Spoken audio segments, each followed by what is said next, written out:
ভাই বিস্কুট কয় টাকা? বিস্কিট 5 টাকা। তাহলে দুইটা নেই, দুইটা কত? আর হিসাব করে নেই। একটা 5 টাকা, একটা 5 টাকা, যোগ 5 টাকা, 5 টাকা, দুইটা 55 টাকা। তাহলে আমি একটা নেই, কত? তারা হিসাব করে নেই। 5 টাকা মাইনাস 5 তাহলে একটা দাম হচ্ছে 50 টাকা। তাহলে একটাও নিব না।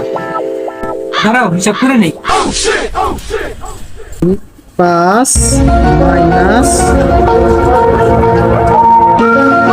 তাহলে তুমি দিবা 45 টাকা। আমি তো কিছু নেব না, তাহলে টাকা দিব কিসের?